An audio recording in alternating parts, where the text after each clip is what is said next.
Hello friends and welcome back. If you don't know me, I am Ruslan Brilenkov and it's a pleasure to meet you and welcome to my channel. Today I want to talk about something that looks strange at first. Google charges money for premium Gemini access and at the same time it gives Gemma 4 away for free.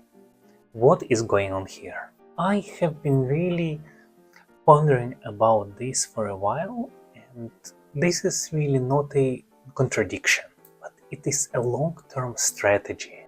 Google is playing two different games at the same time here. Gemma is the open side, Gemini is the paid one, and each has a very distinct role to play. So let us start with a simple idea.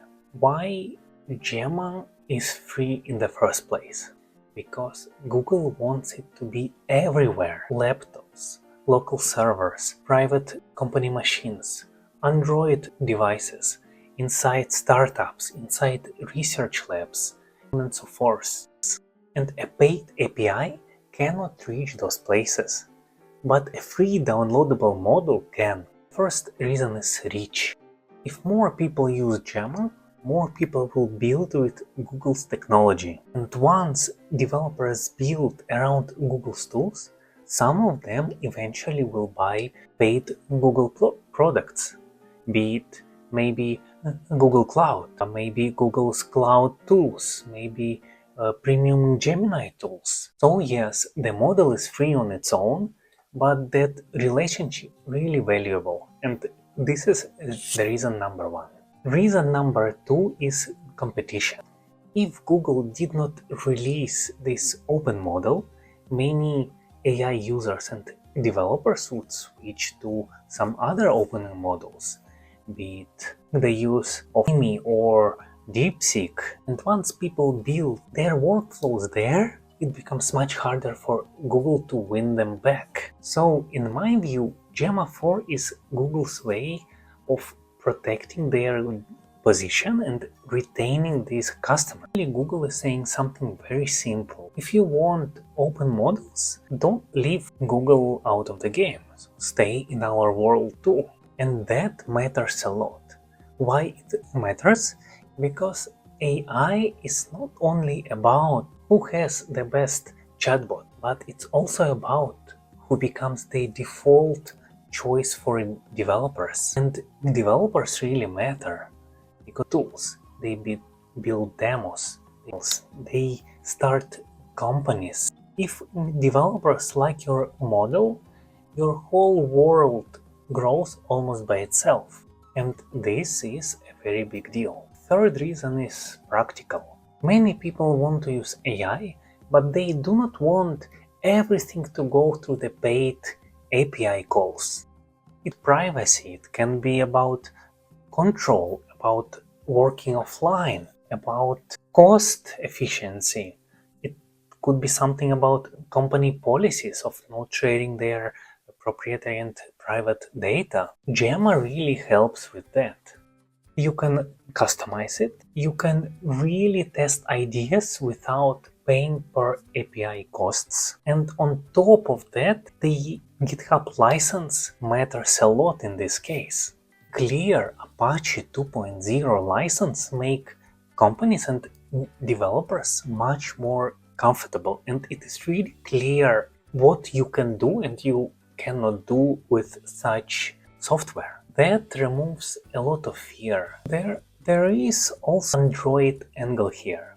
If more AI runs on the Android system itself, it also helps Google to sell more of those devices, and Android becomes stronger, even if nobody is paying for the usage of Gemma 4 on its own. So again, Gemma is not replacing Gemini, but it is covering and touching the part of the market that Gemini inherently cannot reach. But interestingly enough, the part that a lot of people miss, and sometimes I do as well, is that free doesn't mean it's a charity, and free doesn't always mean that it is truly free. And free does not mean that it is useless for Google. Let me explain. Google has already paid for research costs, talent, cloud systems and infrastructure. And once that investment is done, releasing Gemma can still bring a lot back. For example, it brings the attention and goodwill to Google, community improvements and real-world testing. Most important, it keeps Google a strong player in the open AI model space. Once again, free does not mean free in general. If you run any AI model locally, be it Gemma 4 or any other model, you are still paying in some way. You pay with your electricity, with your time setting up and debugging the system. And maybe you pay with slower workflow operation and time if your hardware and system is slower and weaker. So the Google is not giving away magic. It is only giving away the model files and weights, and you still carry the cost of running them. And this is exactly why paid Gemini still makes sense. Because a lot of people do not want to simply manage all of this setup and local infrastructure. They want high integrations, they want reliability, support and speed. So in other words, in my view, while Gemma spreads, Gemini earns. Gemma gets Google into more devices, more workflows, more companies and so on, while Gemini turns that position into revenue. That is why I do not see these two products as competitors.